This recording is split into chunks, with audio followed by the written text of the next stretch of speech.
비타민 C. 이 단어를 들으면 대부분 같은 그림을 떠올립니다. 감기 걸리기 전에 먹는 것, 피곤할 때 하나 챙기는 것, 피부에 좋다는 영양제. 그래서 많은 분들이 이렇게 생각하십니다. 이건 그냥 있으면 좋은 거지. 없다고 큰일 나는 건 아니잖아. 하지만 의사로서 분명히 말씀드리겠습니다. 비타민 C는 있으면 좋은 영양제가 아니라 나이가 들수록 몸이 먼저 찾는 영양소입니다. 문제는 여기 있습니다. 대부분의 분들이 비타민 C를 먹고는 있지만 몸은 제대로 쓰지 못하고 있다는 사실입니다. 하루에 한 알, 아무 때나, 생각날 때만. 그렇게 몇 년을 드셔도 몸이 달라지지 않는 이유, 결코 이상한 일이 아닙니다. 비타민 C는 약처럼 즉각적인 반응을 보이지 않습니다. 대신 몸속에서 조용히 무너진 부분을 보강하고 지친 기능을 받쳐줍니다. 그래서 방식이 틀리면 아무 일도 일어나지 않습니다. 오늘 이 이야기는 비타민 C를 먹어야 합니다. 라는 광고가 아닙니다. 왜 효과를 못 느끼는지, 어떤 사람에게는 도움이 되고 어떤 경우에는 오히려 부담이 되는지 그 기준을 분명히 알려드리는 시간입니다. 이 기준을 알고 나면 같은 비타민 C라도 완전히 다르게 보이실 겁니다. 비타민 C를 이야기할 때 사람들이 가장 많이 착각하는 점이 하나 있습니다. 먹으면 몸에 쌓이겠지. 하지만 비타민 C는 몸에 오래 머무는 영양소가 아닙니다. 필요한 곳에서 쓰이고 남으면 조용히 빠져나갑니다. 그래서 어디에 쓰이는지 모르면 먹어도 효과를 느끼기 어렵습니다. 1. 비타민 C는 에너지 음료가 아닙니다. 가끔 이런 질문을 받습니다. 비타민 C를 먹으면 왜 바로 힘이 나지 않나요? 그 이유는 단순합니다. 비타민 C는 각성시키는 성분이 아닙니다. 카페인처럼 순간적으로 기운을 끌어올리는 물질도 아닙니다. 대신 비타민 C는 에너지가 만들어지는 과정에 조용히 참여하는 조력자입니다. 몸은 음식을 분해하고 산소를 사용해 에너지를 만듭니다. 이 과정에서 비타민 C가 부족하면 효율이 떨어집니다. 그래서 비타민 C를 꾸준히 먹은 사람들은 갑자기 힘이 난다, 기보다 덜 지친다는 느낌을 받습니다. 이 차이를 많은 분들이 놓칩니다. 2. 상처가 느리게 낫는 이유. 나이가 들면 작은 상처도 오래 갑니다. 멍이 쉽게 들고 긁힌 자국이 쉽게 사라지지 않습니다. 이때 대부분은 나이 때문이라고 생각합니다. 물론 그 영향도 있습니다. 하지만 비타민 C가 부족하면 회복 속도는 더 느려집니다. 비타민 C는 몸속에서 연결 조직을 만드는데 반드시 필요한 재료입니다. 피부, 잇몸, 혈관, 관절. 이 모든 것은 서로를 단단히 붙잡아주는 조직으로 이루어져 있습니다. 이 연결이 약해지면 회복은 늦어지고 출혈은 쉬워집니다. 그래서 잇몸에서 피가 나거나 멍이 잘 드는 분들은 비타민 C 상태를 한 번쯤 점검해 볼 필요가 있습니다. 3. 면역력과 비타민 C의 관계. 비타민 C 먹으면 감기 안 걸리나요? 이 질문도 참 많이 받습니다. 정확하게 말씀드리겠습니다. 비타민 C는 감기를 막아주는 약이 아닙니다. 대신 몸이 싸울 수 있는 환경을 만들어줍니다. 면역세포는 활동량이 많고 에너지를 많이 씁니다. 이때 비타민 C가 부족하면 면역세포의 움직임이 둔해집니다. 그래서 감기에 걸렸을 때도 더 오래 가고 증상이 더 무겁고 회복이 느려집니다. 비타민 C를 꾸준히 섭취한 사람들은 안 걸린다기보다 덜 힘들다고 말합니다. 이게 정상적인 반응입니다. 4. 스트레스가 많을수록 더 필요합니다. 잘 알려지지 않은 사실이 하나 있습니다. 스트레스를 받을수록 비타민 C 소모량은 급격히 늘어납니다. 긴장, 걱정, 불안. 이 모든 상태에서 몸은 비타민 C를 빠르게 사용합니다. 문제는 중장년층, 노년층일수록 스트레스를 겉으로 드러내지 않는다는 점입니다. 괜찮다고 말하지만 몸은 이미 긴장 상태에 들어가 있습니다. 이럴 때 비타민 C가 부족하면 피로가 누적되고 회복이 더뎌집니다. 그래서 요즘 유난히 피곤하고 이유 없이 기운이 떨어진다면 단순히 나이 때문이라고 단정할 필요는 없습니다. 5. 왜 한 번에 먹으면 안 될까? 많은 분들이 하루 권장량을 보고 한 번에 드십니다. 하지만 비타민 C는 한 번에 흡수할 수 있는 양이 제한적입니다. 몸이 처리할 수 있는 양을 넘어서면 나머지는 그냥 배출됩니다. 그래서 500mg을 아침, 점심, 저녁으로 나누는 것이 1200mg를 한 번에 먹는 것보다 몸에는 훨씬 유리합니다. 이건 이론이 아니라 몸의 구조 문제입니다. 6. 나는 잘 먹고 있는데요. 라는 착각 과일을 드신다고 해서 충분하다고 생각하는 분들도 많습니다. 하지만 요즘 과일의 비타민C 함량은 예전과 다릅니다. 재배 환경, 보관 과정, 조리 방식에 따라 손실이 큽니다. 또한 나이가 들수록 흡수율 자체가 떨어집니다. 그래서 젊을 때와 같은 식습관으로는 같은 효과를 기대하기 어렵습니다. 7. 비타민C는 기본 재료입니다. 정리해 보겠습니다. 비타민C는 특별한 기능을 하나만 하는 영양소가 아닙니다. 회복, 방어, 유지, 이 모든 과정의 기본 재료입니다. 그래서 부족하면 여기저기에서 작은 문제가 생깁니다. 그리고 그 문제들은 한 번에 나타나지 않습니다. 조금씩, 천천히, 눈치채기 어렵게 진행됩니다. 다음 부분에서는 이론이 아니라 실제 사람들의 변화를 이야기해 보겠습니다. 비슷한 나이, 비슷한 생활을 하던 사람들이 비타민C를 어떻게 다르게 쓰기 시작했고, 몸이 어떻게 반응했는지, 그 이야기를 들으시면 지금까지의 설명이 훨씬 쉽게 이해되실 겁니다. 이제는 설명보다 이야기가 더 도움이 될 차례입니다. 건강 이야기는 아무리 논리가 맞아도 실제 변화가 보이지 않으면 마음에 남지 않습니다. 그래서 이번에는 제가 진료실에서 직접 만났던 분들의 이야기를 조금 다른 시선으로 들려드리겠습니다. 대단한 기적도 과장된 변화도 아닙니다. 그저 몸이 제 역할을 하기 시작한 이야기입니다. 사례 1. 71세 남성. 양치질이 덜 부담스러워졌습니다. 이분은 치과 문제가 아니라 전반적인 건강 상담으로 오신 분이었습니다. 대화를 나누다 이런 말을 하셨습니다. 요즘은 양치만 하면 잇몸이 신경 쓰입니다. 피가 난다고 뚜렷하게 말씀하지는 않으셨지만 불편함은 분명했습니다. 식습관을 보니 과일 섭취는 적고 비타민C는 감기 기운이 있을 때만 한두 번 드시는 정도였습니다. 제가 권한 건 아주 단순했습니다. 식후에 소량씩 하루에 나눠서 다른 영양제는 추가하지 않았습니다. 한 달쯤 지나 다시 오셨을 때 이분은 이렇게 말씀하셨습니다. 선생님, 요즘은 양치할 때 신경이 덜 쓰입니다. 잇몸이 젊어졌다는 이야기가 아닙니다. 다만 잇몸을 지탱하는 환경이 조금 안정된 것입니다. 몸은 이렇게 반응합니다. 조용하게, 그러나 분명하게. 사례 취. 69세 여성. 아침 얼굴이 덜 칙칙해요. 이분은 피부과 환자가 아니었습니다. 화장을 해도 얼굴이 어두워 보인다. 그게 고민의 전부였습니다. 수면 시간은 그리 나쁘지 않았고 식사도 비교적 규칙적이었습니다. 다만 비타민C를 아침 공복에 먹고 곧바로 커피를 마시는 습관이 있었습니다. 저는 양을 늘리기보다 시간과 순서를 바꿔보자고 제안했습니다.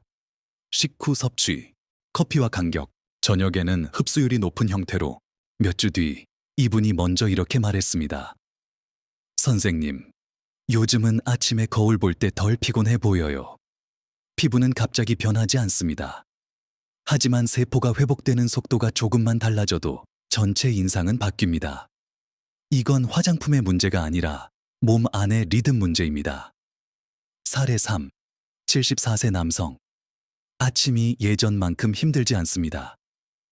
이분은 검사 수치로 보면 큰 문제가 없는 분이었습니다. 그런데 늘 이렇게 말씀하셨습니다. 자고 일어나도 몸이 개운하지 않습니다. 많은 분들이 이 상태를 당연하게 받아들입니다. 나이가 들면 다 그렇지. 하지만 생활을 자세히 보면 비타민C 섭취가 거의 없었습니다.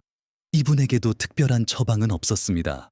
아침, 점심, 나눠서 식후에 2주쯤 지나 전화로 소식을 전해주셨습니다.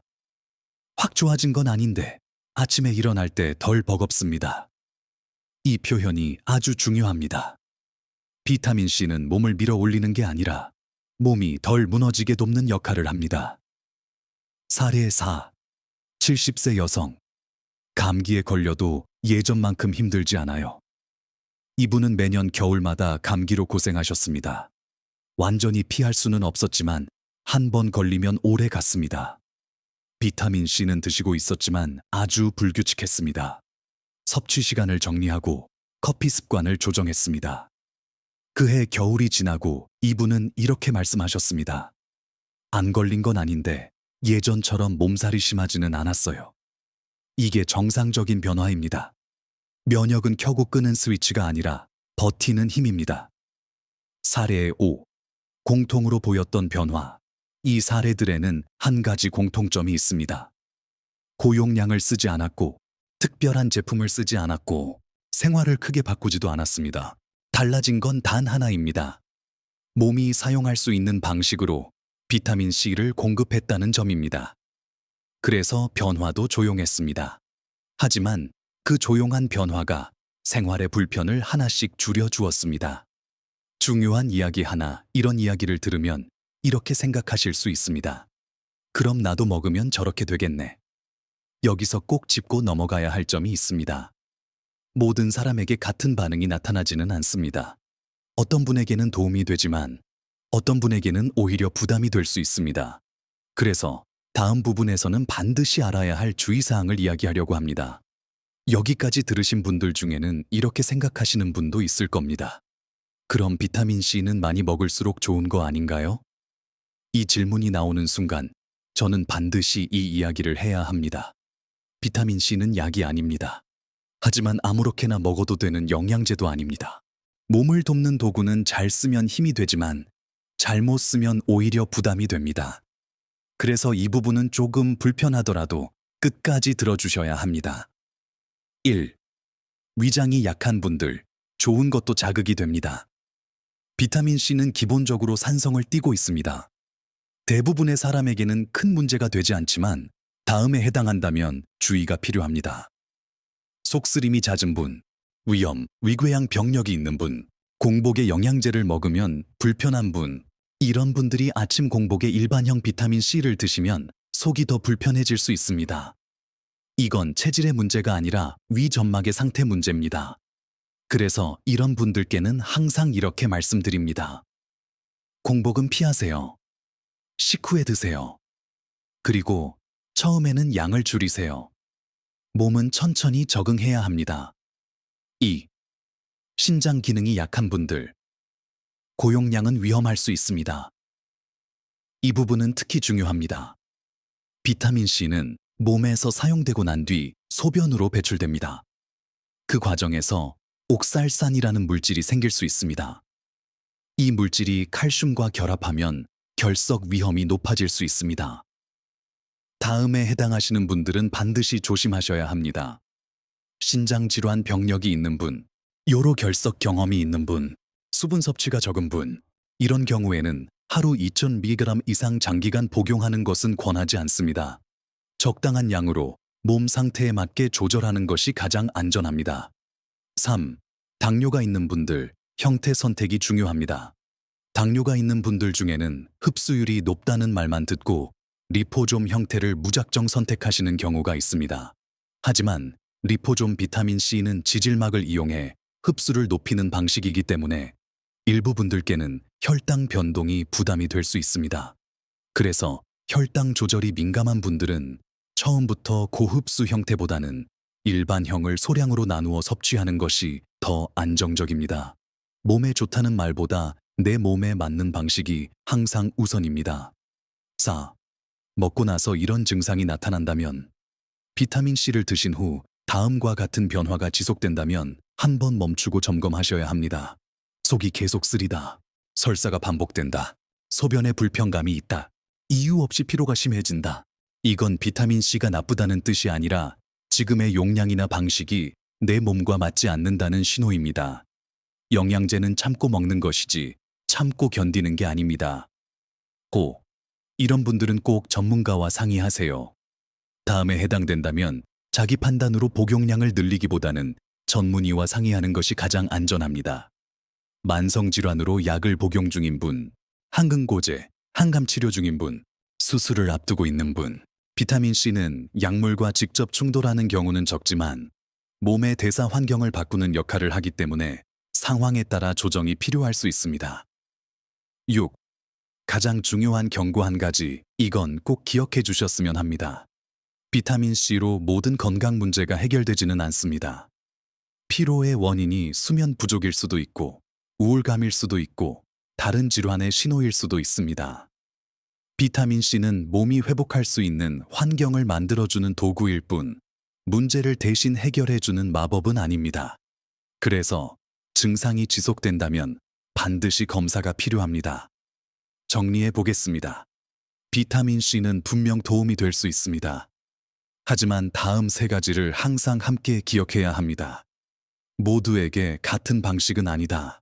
양보다 중요한 건 타이밍과 형태. 불편함이 생기면 멈추고 점검한다.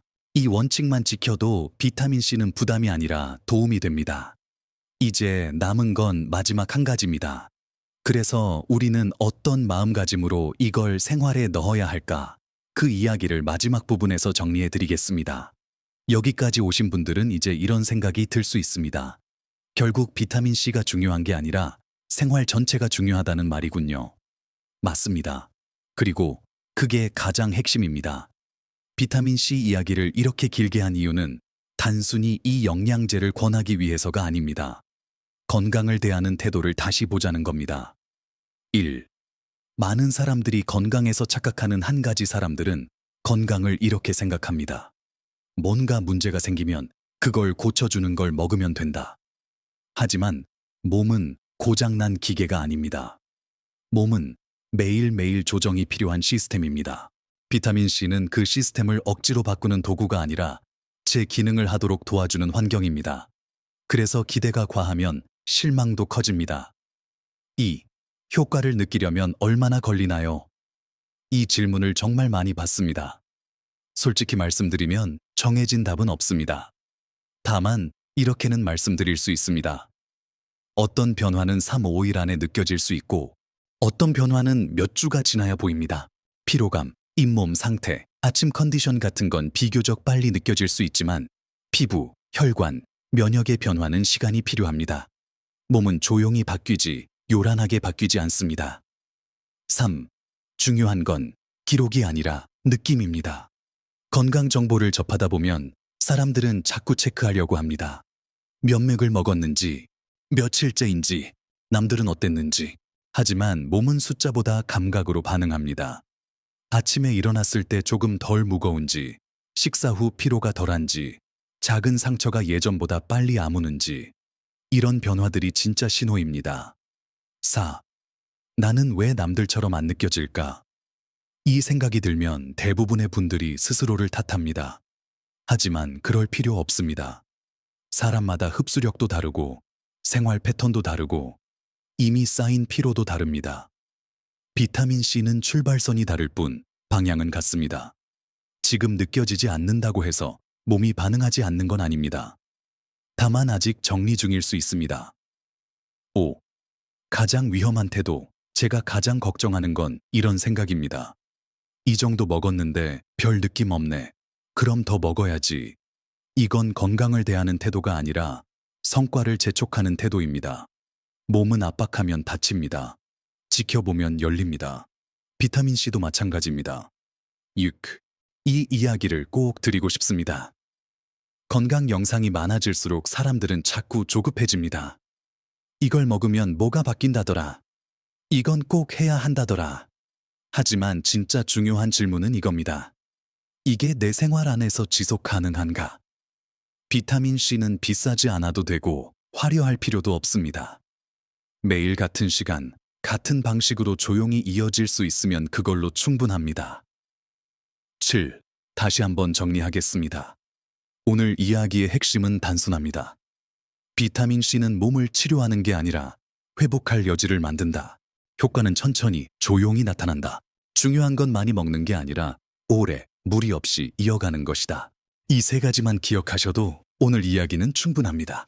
이제 마지막으로 짧게 정리하며 이 영상을 마무리하려 합니다. 강요하지 않고, 겁주지 않고, 부담 주지 않는 마지막 이야기입니다. 이제 마지막입니다. 여기까지 들으셨다면 아마 한 가지는 분명해졌을 겁니다.